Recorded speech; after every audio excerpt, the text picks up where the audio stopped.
Good morning. It's a bright Monday morning right here in Nairobi. A bit grey outside though, but welcome to the show. My name is Jeff Morton. This is K24 This Morning. As always, we look at the big stories making headlines across your dailies and then also get some much-needed analysis as we dig a bit deeper as to what these headlines really mean moving forward. And right now, front and center really is what way forward as far as the legislature is concerned. It's in the judiciary right now. And really, what options does the executive have left when it comes to this two-thirds gender rule? Advisory has been given, albeit being contested in the courts as well. But how do we move forward from this potential political impasse? That's a discussion we'll be having right here on the show. And also the big question is, did we do enough before getting to this point? We'll be talking about that right here. Let's look at the front pages of our papers today. And don't forget, if you haven't gotten yourself a copy of your People Daily, you can get that straight to your phone. It costs you only 10 shillings. And the number that you dial is star 550 star 4 hash. Once again, the number is star 550 star 4 hash. Dial that number and get yourself a copy of your People Daily. It's brought to you by the PD and Safaricom. And just a reminder, in case you're joining us for the first time, you could get yourself 250 shillings worth of airtime. Just take a screenshot of your e-paper, send it with your name and where you're watching from to the WhatsApp number at the bottom of the screen, and you walk away with 250 shillings worth of airtime, all courtesy of the People Daily and Safaricom. And as you download your e-paper, this is a headline that you'll be getting. InfoTrack carrying out a survey, releasing the results over the weekend as far as your legislators are concerned. This makes the front page of your PD. Best and worst MPs revealed. Constituents were asked to rate their leaders based on performance in the National Assembly and in running Constituency Development Fund.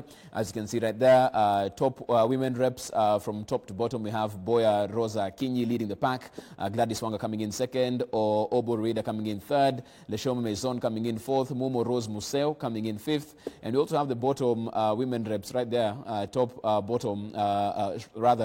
10 right as far as the bottom ranking is concerned.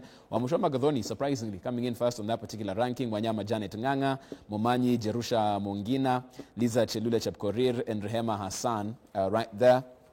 I'm sure this ranking also having them to answer a couple of questions as far as their constituents are concerned. But you can get that story on page 4 and 5 of your People Daily today. Also in your PD, hopes high as President charts post-COVID-19 plan for Kenya. We await his address, but the question is really what will he focus on moving forward, of course, in this post-COVID reality of the day. That story can be found on page 8 of your People Daily today. Also in the PD, TSC to punish absent tutors. Staff are expected back in school today to prepare institutions for reopening in early October. And of course, the TSC cracking the whip for those tutors who will not be in their respective institutions, preparing them for learning to resume next month. You can get that story in your copy of your People Daily today. Let's move on to the front page of the Daily Nation now. Raila, the unlikely underdog of 2022. Will he or will he not? The Daily Nation asks. Former Prime Minister, who has kept friend and foe guessing whether he is in the presidential race, is going about it in a lame and focused way that is not typical of the experienced and aggressive tactician. Does he have a secret card? The Daily Nation asks. And you can find that story in your copy of your Daily Nation therein on page 4. Also, Uhuru set to usher in the new normal. Again, all eyes, of course, on State House and the directive that will be given as we move forward to try and reset what has been pretty much a lost year in terms of the economics of the day, and we'll be hearing from him later on, of course, on that particular issue. They're also going into the best and worst MPs, and Muhaya's Milemba scores top marks in performance index, of course, the former trade unionist, and taking that particular representation all the way, of course, to the August House as well. That story is on page 5 of your Daily Nation. Front page of the Standard, Ruto in a frenzy, talking about a tweet storm. And they're quoting those particular tweets that had been sent out. A day after sending out 11 tweets on the deep state, Godfathers, and the BBI, the DP's allies now back dissolution of parliament. As Ruto takes campaigns a notch higher, his critics say he is sprinting in a marathon and will soon be gasping for air. The political intrigues can be found in your copy of your Standard, but also, as you can see right there, the good, the bad, and ugly of COVID times. You can see a church with almost empty pews, of course, as they keep social distancing. On the other side, in great contrast, a political rally where people are back-to-back with each other right there. You can find that story as well in your copy of your Standard this morning. Finally, the front page of the Star, why Ruto is walking a tightrope over pledges. In 2013 and 2017, he fired up JP vote hunt, vowing to create millions of jobs annually. DP recycles previous poll promise for 2022 presidential bid, even if those promises are unfulfilled. That story can be found in the Star, but also in the Star, talking about value for money. And right now, as the economy just tries to recover from the battering it's gotten due to COVID, Kenya borrowed 1.7 million shillings per minute last year. Question is, how are those funds used, and was that value for money as far as the taxpayer is concerned? That's story on page 4 and 5 of your Star this morning. So those are the headlines that we're talking about right here, but also front and center is really, will Parliament be dissolved? And even as you look at this, where did the rain start beating us? Where did we go wrong, and how do we make sure we don't get ourselves in a similar rut as we move forward? My panel very able to take us through this particular discussion. Welcome. This is K24 This Morning.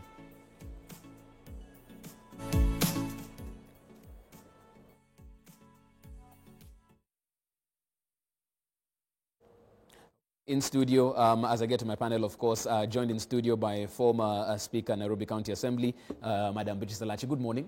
Morning. Karibu sana. Welcome to the show. Asante. Asante sana. Finally, she's in studio. She's been on the show for a while. She had refused to leave the work from home formula, but promised last week to be in studio. And she's here, Millie Lwanga, governance expert. Good morning, Millie. Thank you for having me. As I said, our leaders have shown us, as the Deputy President did, no mask. We come out, we meet people, so here I am. Here you are. Yes.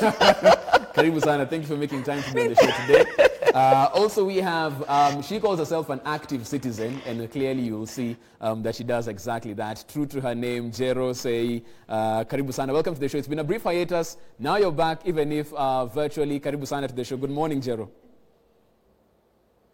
Good morning, my fellow panelists.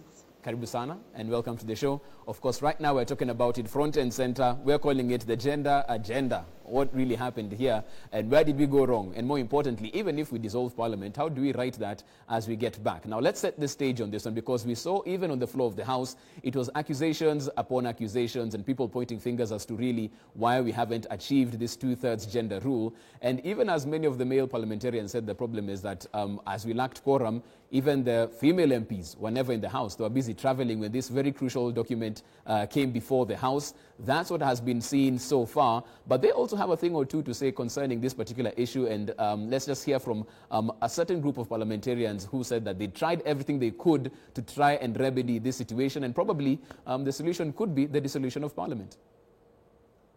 We would urge is that Parliament finds a way to progressively achieve the gender rule. Every other provision has been implemented by a law, except the 2/3 gender rule. And not to say that we have had 4 Duale bills since the last Parliament. We have taken our male colleagues even to dinner, to dance. We have jumped, we have screamed, we have cajoled, we have bembelezed. Nothing has brought us results. If dissolving Parliament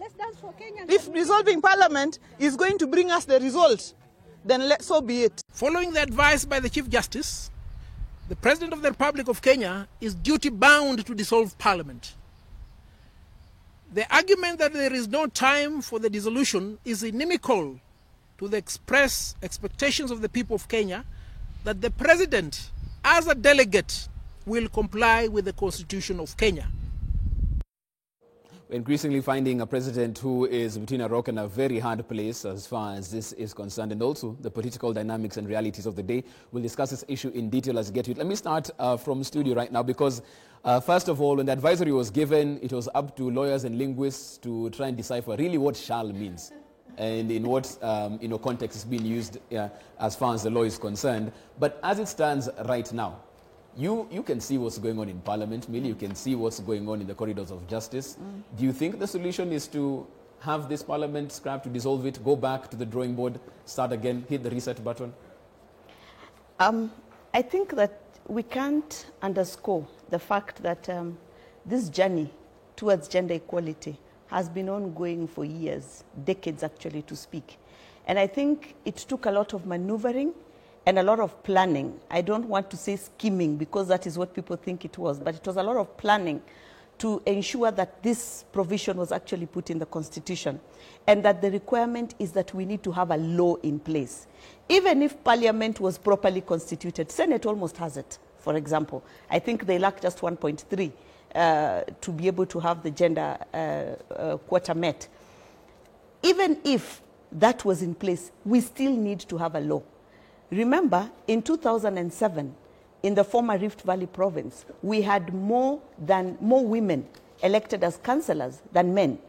But that changed the next election, and this is why we need to have that law in place, so that when things shift and change, we will always be sure that we have a gender quota there.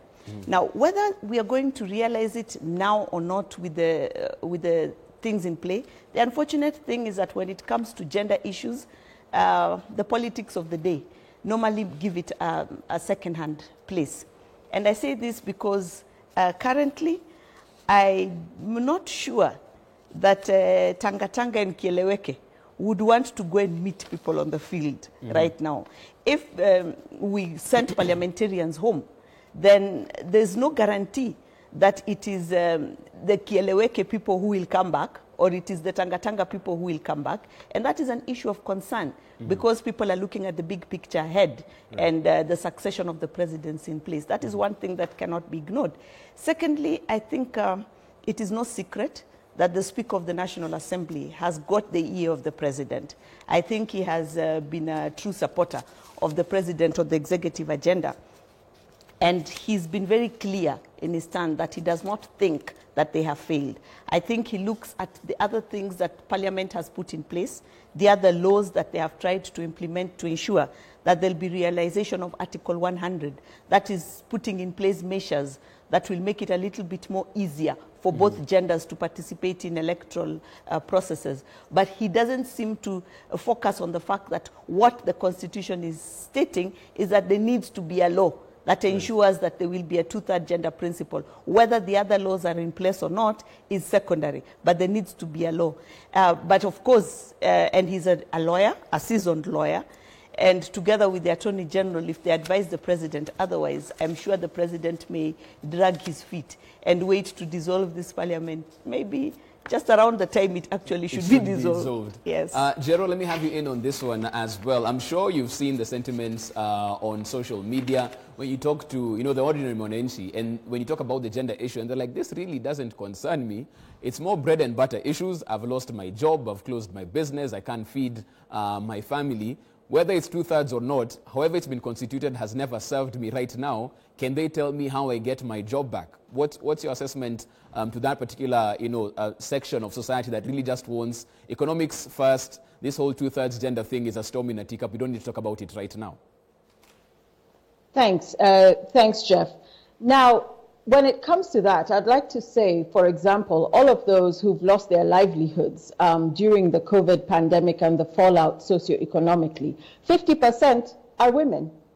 So I think that what is happening when the public is being reprioritized or redirected in terms of what they should consider important, the public is being misused and being turned into an echo chamber for fallacies. These things are not mutually exclusive. My economic survival and my equality as a citizen of this country are not exclusive. They are part and parcel of what it takes for me to be a Kenyan. But when you conflate and put all of these things in one basket, then now we start creating hierarchies and we prioritize. And then you hear people saying this two-thirds thing is not important. But Article 27 in the Constitution says that we must be equal and free from discrimination. And when it comes to the issue of Parliament, they should have enacted legislation. It is very clear they're supposed to enact legislation to ensure that not more than two-thirds of any elective or appointed post or body shall be of the same gender. This is very clear. There are other measures that can be put in place, affirmative action, other policies, and so on and so forth. But what is missing is a legislation. And Parliament has been derelict in its duty. So when we now look at the issue of the Speaker of the National Assembly saying, oh, you know, this is premature, how can it happen? He presided over the 11th Parliament. The 11th Parliament escaped by the skin of its teeth and was able to push this agenda forward into the 12th Parliament. We have seen members of parliament deliberately walk out of the House to go sit in the lounge at that exact moment when the bill was to be passed. There has been a deliberate attempt by parliament to sabotage the enactment of any legislation that would help us realize the two-thirds gender principle. So when I think about this, I separate from the public. The public has its own struggles. You have women who are giving birth on the roads. You have young people who are unemployed. You have girls who have been raped, who are pregnant, who have fallen pregnant during this COVID period of time. So there's so many things that are in the minds and the heads of Kenyans that it's very easy for politicians to misuse them and tell them this is not the issue we should talk about. But I'm coming back to the legislators. The legislators should understand the Constitution. They should understand their role. And the fact that they have been derelict in their duty means that Maraga was within his means to present this advisory to His Excellency the President. And I trust that the President of the Republic of Kenya will do the right thing and dissolve Parliament. And I also want to say there is the continuous politicization of the two-thirds gender rule. Suddenly, Deputy President William Ruto has become the champion of gender equality. Everybody suddenly somewhere is trying to capitalize on this. Let us look back. Let's be historical. The women who have gone before us, the women who are in the Lancaster House Conference, the women who fought in the 60s, the 70s, the 80s, the 90s. There was a time we were not even seen as equal in terms of our citizenship in this country.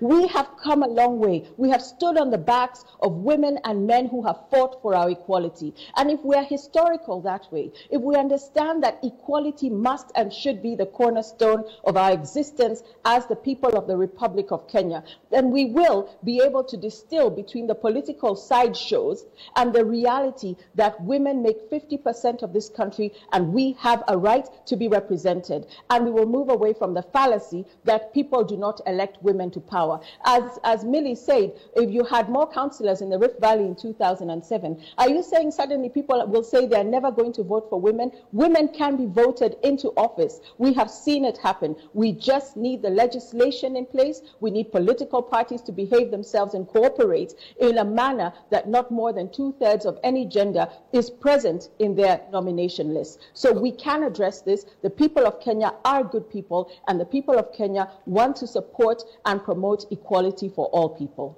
Okay, I can see Beatrice Alachi nodding as you spoke on that one. I'll be getting to her in just a bit, but right now we also have a question of the day we'll be posing for you as you get part of this, as you're part of this discussion. Have women parliamentarians done enough in the push for gender equity in Parliament? Have women parliamentarians done enough in the push for gender equity in Parliament? That's a question we're posing to you as well.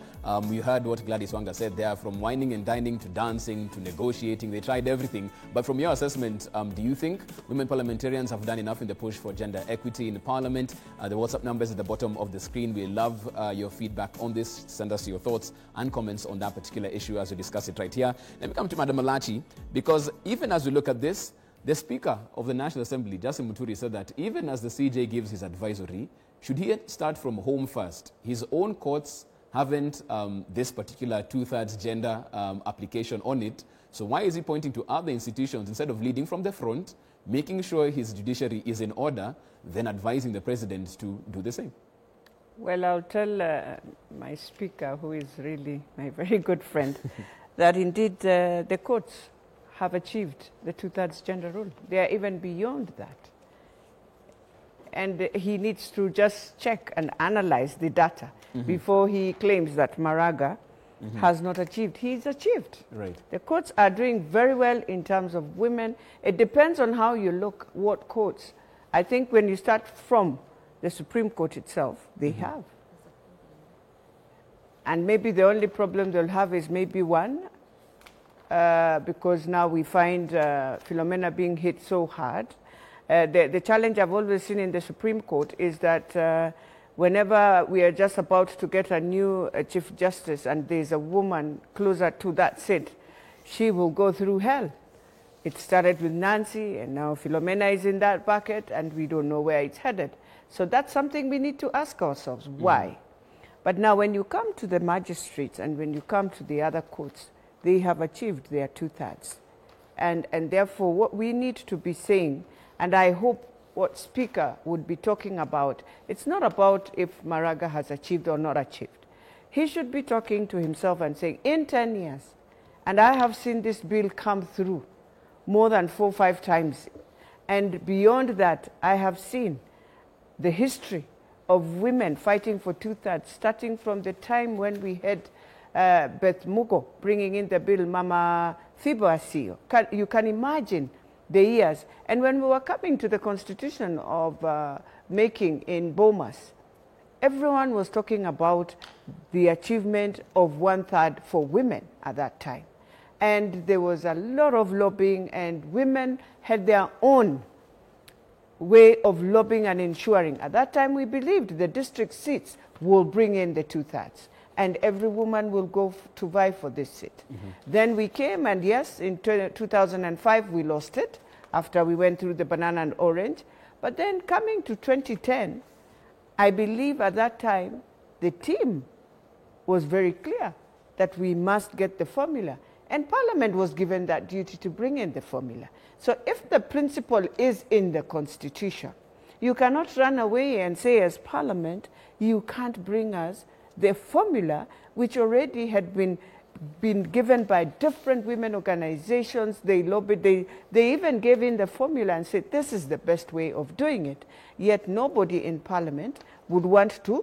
I mean, for me, I have said, Parliament just became a house where they don't believe in the issue of both men and women working together in this country. It is not an issue of what is the formula. It is not an issue of where is the principle. No, it is the goodwill of just doing the right thing.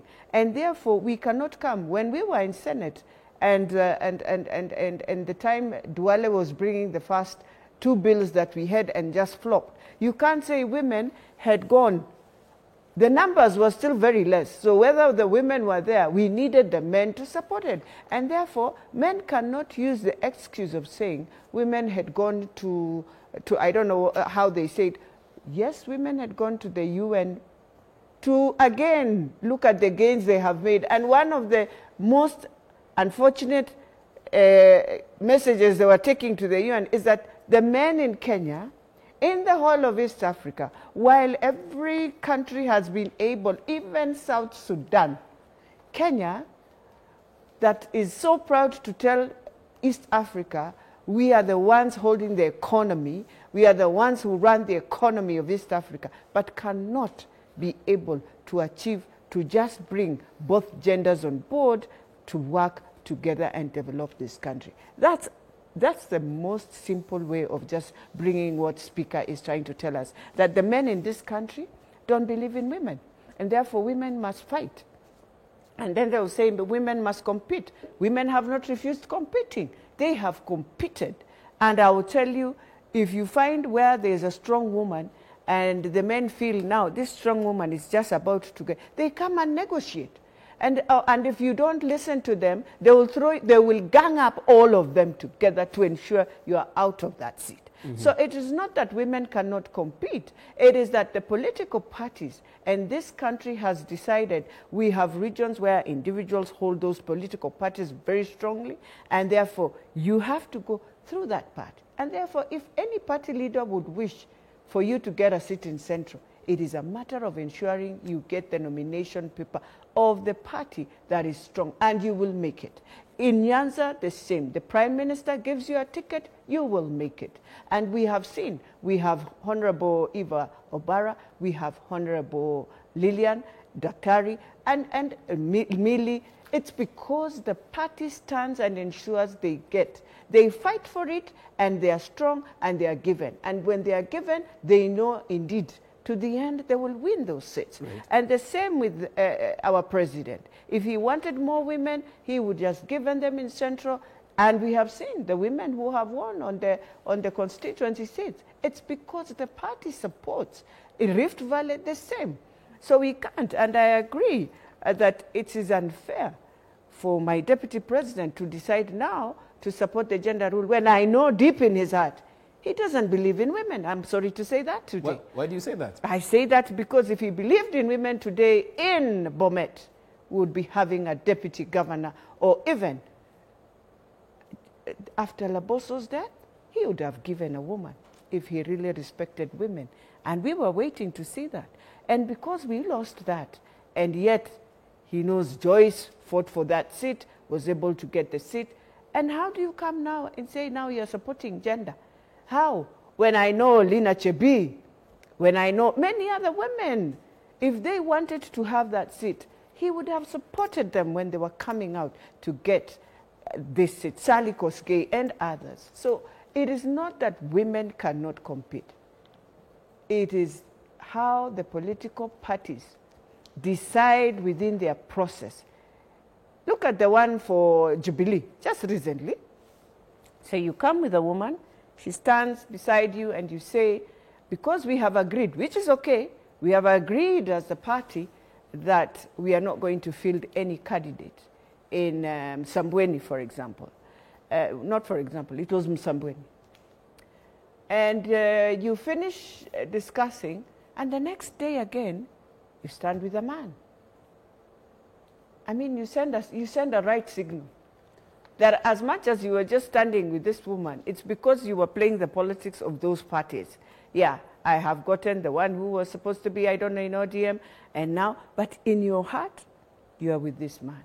Because he comes and you stand with him right at your residence, and it also brings very interesting signals in the whole matter. So for me, I'm saying men in this country must just come out and say, we can work together. Because in homes, we work together. In any other economic spheres, we work together. Do not fear the issue of political decision-making where women say they would wish to have and sit together for the sake of the country, not for the sake of individualism. And therefore, we are not fighting to be women and fight for our own sake.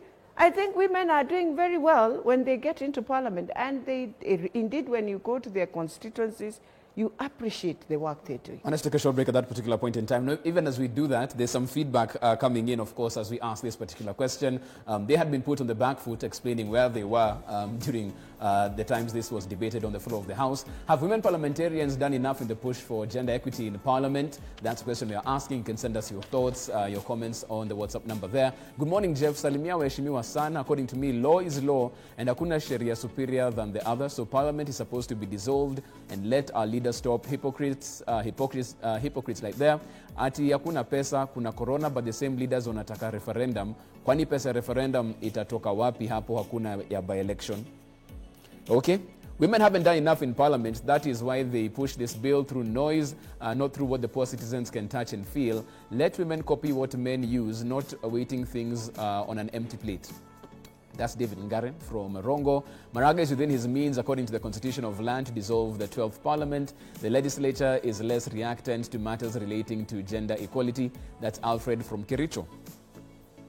There you have it. Of course, keep your feedback coming in. The WhatsApp number at the bottom of the screen. Have women parliamentarians done enough in their push for gender equity in the Parliament? Let us know. The WhatsApp number is there. And don't forget, you also get yourself a copy of your People Daily. It's only 10 shillings. Lots to discuss right there. And the number that you dial is *550 *4#. It's brought to you by the PD and Safaricom. Short break. Back with more. This is K24 This Morning.